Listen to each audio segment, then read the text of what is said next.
ঢাকা মহানগর এলাকায় ব্যাটারি চালিত অটোরিকশা চলাচল বন্ধে হাইকোর্টের দেয়া আদেশ 1 মাসের জন্য স্থগিত করেছেন চেম্বার আদালত। রাষ্ট্রপক্ষের আপিলের পর এমন সিদ্ধান্ত দেন আদালত। এর আগে সকাল থেকে আগারগাঁও এলাকায় সড়ক অবরোধ করে চালকরা।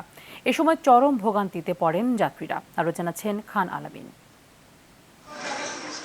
গত 19 নভেম্বর ঢাকা মহানগর এলাকায় 3 দিনের মধ্যে ব্যাটারি চালিত অটোরিকশা চলাচল বন্ধের নির্দেশ দেন হাইকোর্ট। ওই দিন বিচারপতি ফাতেমা নাজিব ও বিচারপতি মোহাম্মদ মাহমুদুর রাজির হাইকোর্ট বেঞ্চ এ আদেশ দেন।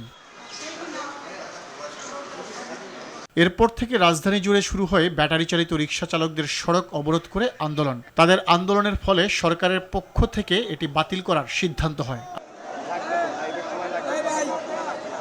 এনে সোমবার সকালে হাইকোর্টের রায়ের বিরুদ্ধে চেম্বার আদালতে আপিল করেন রাষ্ট্রপক্ষ।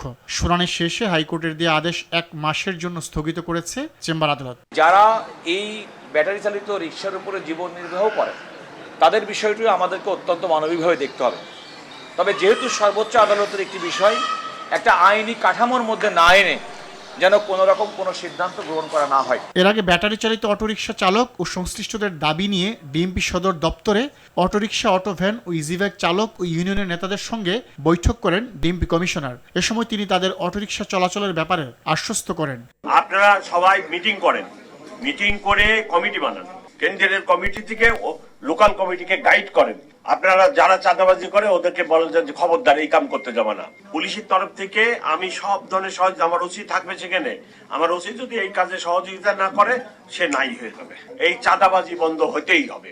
এদিকে রাজধানীতে অটোরিকশা বন্ধের প্রতিবাদে বেলা 11টা থেকে আগারগাঁও সড়ক অবরোধ করে অটোরিকশা চালকরা। এ সময় চরম ভোগান্তিতে পড়েন সাধারণ যাত্রীরা। দারোয়ানের মধ্যে আনসার বাহিনীরা এরা আমরা দেখতে পারে না, রিস্কাটা লয়ে গেলে আমরা বাই দিয়া ধাক্কা কেদা দেয়া এমন খারাপ ব্যবহার করে।